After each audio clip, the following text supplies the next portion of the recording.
You want to speak perfectly English with American accent. Keep watching coaching and learning channel. Don't forget to subscribe, like, and share the video with your friends. Let's learn some professional English expressions so that you can feel more confident communicating at an English-speaking workplace. We will continue the series of me having conversations with native speakers who work in Los Angeles. They talk about their jobs and they use a lot of expressions that I think you need to learn to use as well. You will listen to my conversation with a young man named Grant. Grant is a medical device sales representative. He travels all over California visiting different hospitals, and he teaches the nurses how to use the devices that his company sells. I really enjoyed my conversation with Grant. He's very driven, very focused, and very goal-oriented. Make sure you watch this video until the end. At the end, he talks about his philosophy of goal setting and how to achieve goals. And he has professional goals from now until the time he retires. And he's only 25 years old. I believe that his philosophy of achieving his professional goals can also be applied to your English goals. It's the same concept. Okay, let's watch the first clip of Grant. I asked him about the challenging parts of his job. Let's listen to his answer, and then I will come back and I will teach you the expressions that he used. What are the difficult aspects of your job? What are the stressful things about it? One of the most difficult aspects of my job is I have to reach out essentially blind. The difficult part about it is that every hospital works a little bit differently. And a lot of times you have to speak with a different person or go through a different process to get a product implemented at a facility or for a hospital to say, yes, we want to use your product. So you have to be very flexible and adaptable and able to kind of go with the flow in terms of how the hospital wants to proceed in that sales cycle, essentially. I knew I always wanted to go with something in the medical field because of its stability, and it's almost recession-proof. I don't know if anything is recession-proof, but it's about as stable as it can get. And so I just started looking down that route and was definitely convinced that it was going to be a good use of my medical background, but still also be able to utilize my people skills and my ability to kind of socialize and interact with people. You do have to have the people skills and the technical medical background, and a lot of people don't. Yes, especially because a lot of people who work in the hospital are going to be skeptical of salesmen. And sometimes they may have a guard up that's going to make them miss an opportunity that could actually benefit them because they can be defensive. Where'd you go to school and what was your major? I went to the University of Cincinnati in Southern Ohio. My major was technically was biological sciences with a concentration in biomedical studies. And so I went into college knowing that I wanted to do something medical based at the very least, and preferably optometry school.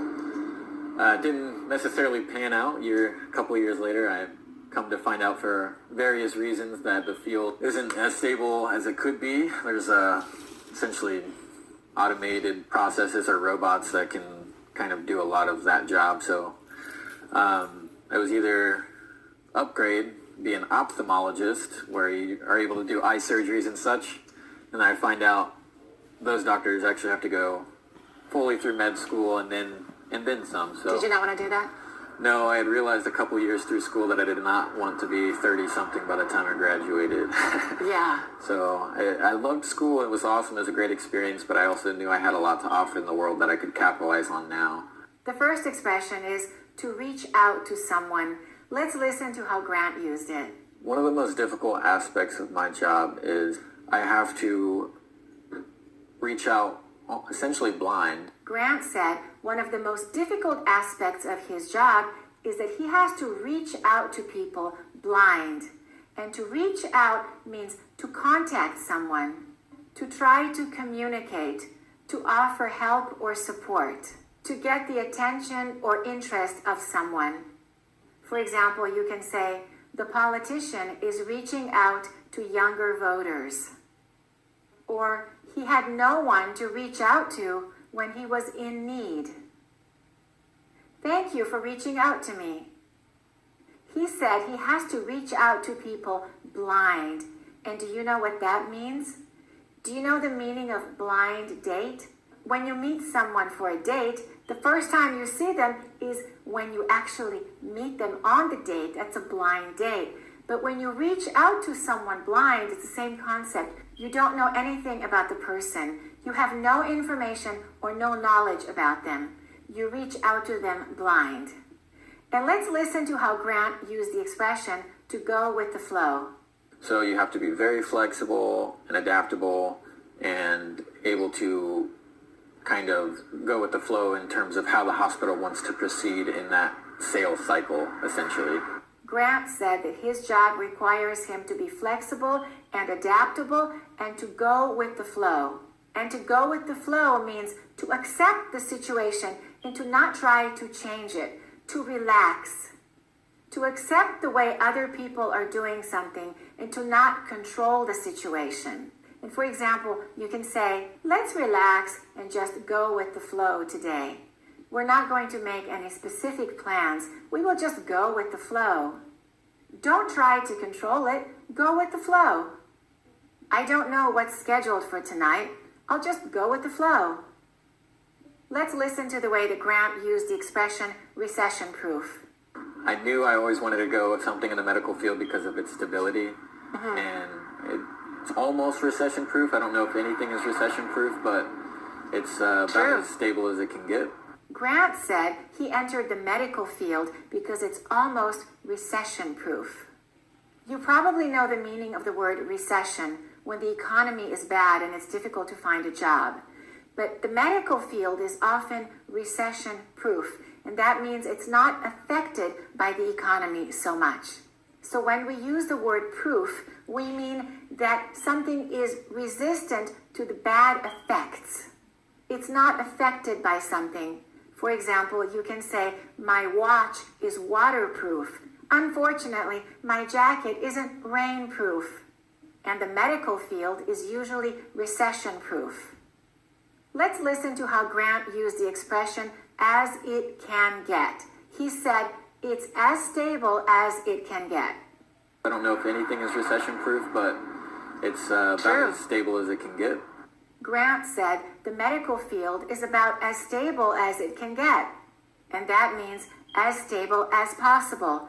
So you can use an adjective plus as it can get. You can say as good as it can get or as bad as it can get. And that means it's the maximum amount. You can say the situation is as bad as it can get. It can't get any worse. It's terrible. You can also say as it gets. It's not very hot in this area.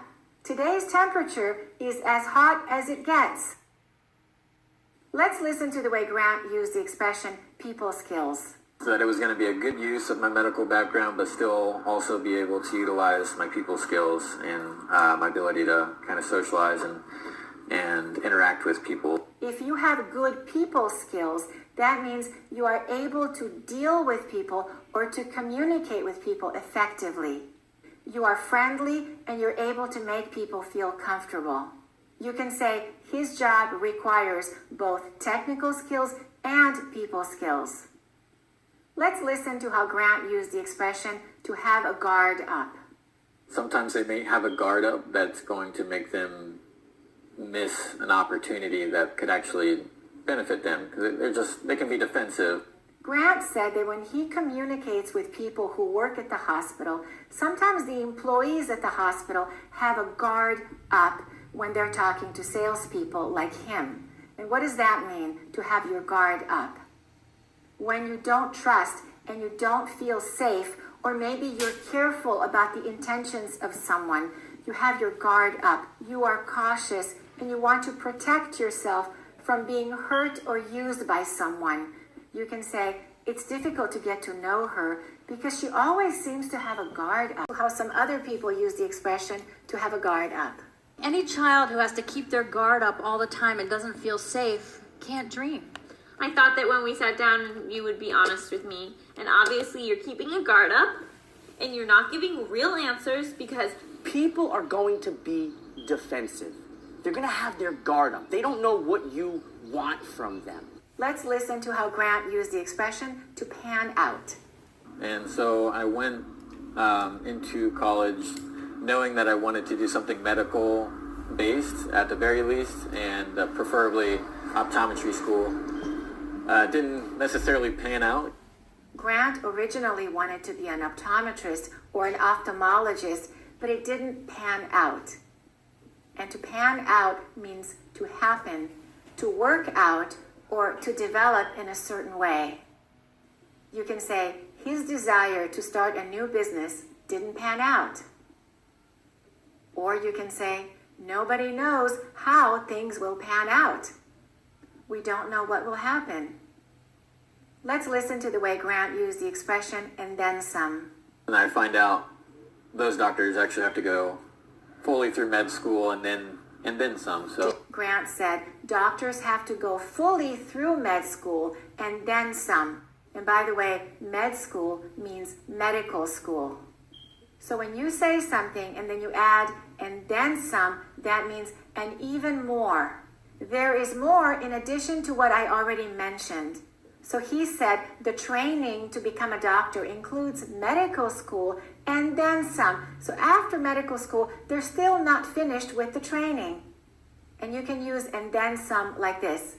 They paid $1 million and then some for that house. Or the luxury hotel met our expectations and then some. It was amazing. And let's listen to the way some other people use the expression and then some. The rich have made all their money back and then some. Let's listen to the way Grant used 30-something. no, I had realized a couple years through school that I did not want to be 30-something by the time I graduated. Grant said he didn't want to be 30-something by the time he graduated, by the time he became a doctor. And 30-something means between 30 and 40. It's more than 30, 30-something. You can say, how old do you think he is? I think he's 40-something. So you can say, I think he's in his 40s, or I think he's 40-something. Grant moved to Los Angeles from Ohio for his job. His job requires him to travel all over California, so he's always in his car driving from one hospital to another hospital. In the next video that you will watch, I asked him to tell me about the difference between living in Los Angeles versus Ohio. Let's listen to what he says, and then I will come back and I will teach you some more expressions that he used. What is your favorite part of your job? My favorite part of my job is meeting so many different types of people. I came from a small-ish town in southern Ohio. Moving from there to Southern California, it's much more of a melting pot here. Even if you just live in one city, you're going to experience a lot of different cultures and stuff. But if you're lucky enough to get to travel around, that gets intensified. You are constantly bombarded with, different types of cultures and different types of people. And I just find it very interesting, and it makes the world seem much larger. What would you say the biggest difference is between Ohio and California, besides the weather? Yes, because that is the biggest difference. I thought I was going to miss having all 4 seasons. I actually do not. Really?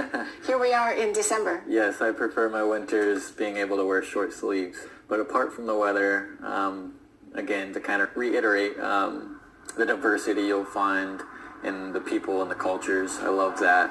There are so many beautiful scenic views here in California, so much so that I have a little album in my phone of just little pictures I take while I'm driving, come to a stoplight, and I'll just appreciate how pretty it looks. So there's views I have here daily that would have taken my breath away every single day back home. Really? Yeah. Let's listen to the way Grant used the word smallish. I came from a small-ish town in southern Ohio.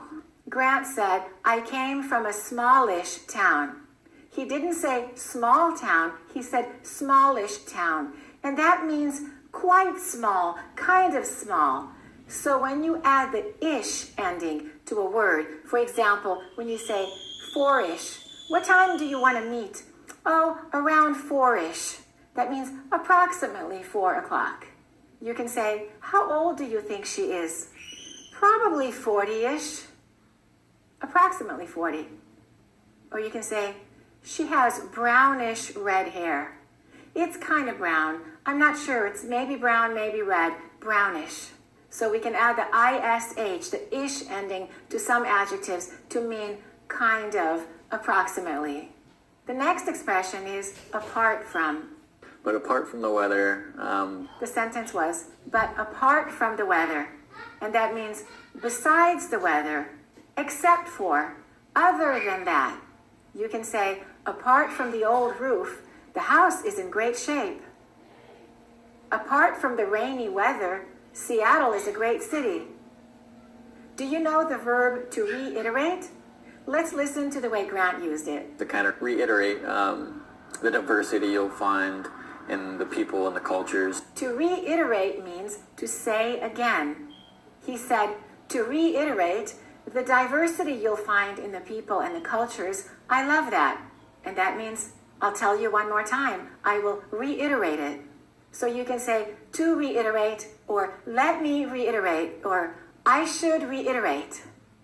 To reiterate, if you're late one more time, you'll get fired. It's something important, so I will say it one more time. I will reiterate it. Let's listen to the way he used the expression, so much so that. There are so many beautiful scenic views here in California, so much so that I have a little album in my phone of just little pictures I take while I'm driving. Grant said, there are so many beautiful places in California, so much so that he takes pictures when he's driving. So much so that means to such an extent, very much. For example, you can say something like this. I'm very busy, so much so that I don't have time to return phone calls. He was very tired, so much so that he fell asleep during the speech. Let's listen to the way he used the word stoplight. Come to a stoplight and I'll just appreciate how pretty it looks. He said when he's driving and he comes to a stoplight, he looks around to appreciate just how beautiful it looks. We can say stoplight, or we can say traffic light, or red light. They're all the same. You can use those interchangeably. The next expression is to take someone's breath away. Let's listen to the way Grant used it. There's views I have here daily that would have taken my breath away every single day back home. He said, the views that I have here in California would have taken my breath away every day back home in Ohio. If something takes your breath away, it's really beautiful, it's amazing, it's spectacular. You can say, wow, that sunset took my breath away. The view from the top of the mountain took my breath away. The first time I heard that song, it took my breath away. In the next clip, you will listen to Grant talking about his professional goals. He talks about a concept called reverse engineering. It's a really powerful concept that I think can apply perfectly to your English goals as well. Let's listen to him, and then I will come back and I will teach you some expressions that he used. What do you see yourself doing 5 or 10 years from now? You're only 25, right? Yeah. 5 or 10 years from now, I expect to be in a senior level role. Right now, I'm in an associate role. So you definitely want to stay in the field. Yes. I don't think it's something I want to do until the day I fully retire and stop working. If it's something where I'm able to build up enough of a nest egg and kind of start investing that into various things, I would love for there to be a point before I'm done working that I'm just investing and I'm not. Oh, you are driven and focused. Yeah, I can't remember exactly when it happened, but I just remember having a lesson in my life about reverse engineering and taking a point of a finished product and imagining step by step how they got to that. And it's an easier way to kind of see paths that'll get you to where you want in life. It's hard to take a step